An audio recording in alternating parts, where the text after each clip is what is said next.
Now, joining me now is Harlan Ullman. He's the chairman of the Killowen Group and senior advisor of the Atlantic Council in Washington, D.C.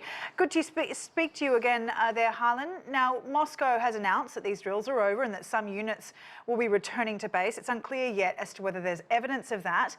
But if this is so, is this a sign of de-escalation? Yes and no. I have argued that Putin is not going to invade Ukraine because that would prevent him from achieving any of his objectives. He has a paradox here. But I think this is just part of the diplomatic game to give some hope that there is going to be de-escalation. But on the other hand, the Russians could turn around and do something else. Putin, I think, is trying to use force to modulate what his aims are. And so, as I said, he's not going to invade, but this is still a long process. And while this is a hopeful sign, don't be optimistic. I think that this crisis still has some time to run, but I think the outcome will be favorable. And as I said, he's not going to go to war. Germany's Chancellor Olaf Scholz is in Moscow for talks as part of this diplomatic effort to try and de-escalate the situation. But Mr. Scholz has faced criticism for his response in the past to the tensions by refusing to commit publicly to scrapping the Nord Stream 2 gas pipeline. Has Germany done enough to try and deter Putin here? I think the whole issue with sanctions is that once you put them in place, you lose any kind of leverage. And so by being uncertain about Nord Stream 2 and not committing to terminating it, regardless, as President Biden has said, I think the Chancellor of Germany is playing his diplomatic cards well.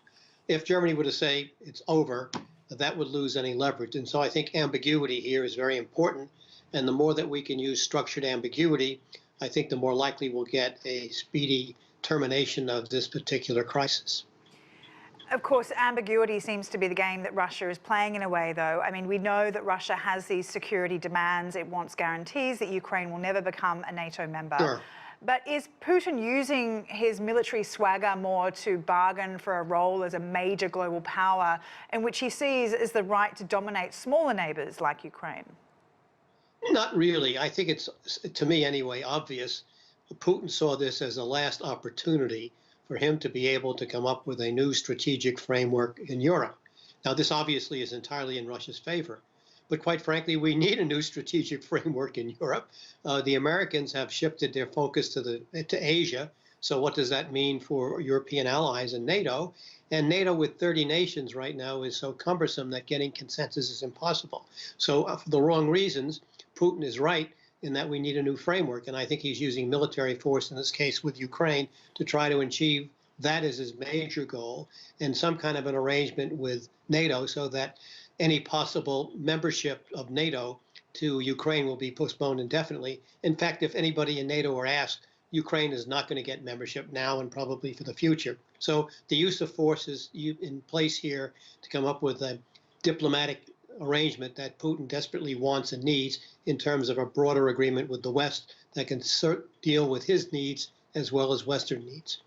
So would you say that Putin has every right to do what he's doing here, particularly given that he says that NATO said 30 years ago that they would not expand and reach into Russia's borders? Are you saying that Putin is posturing for his own will and he has a right to do so? Of course he has not the right. I mean, this is really stupid.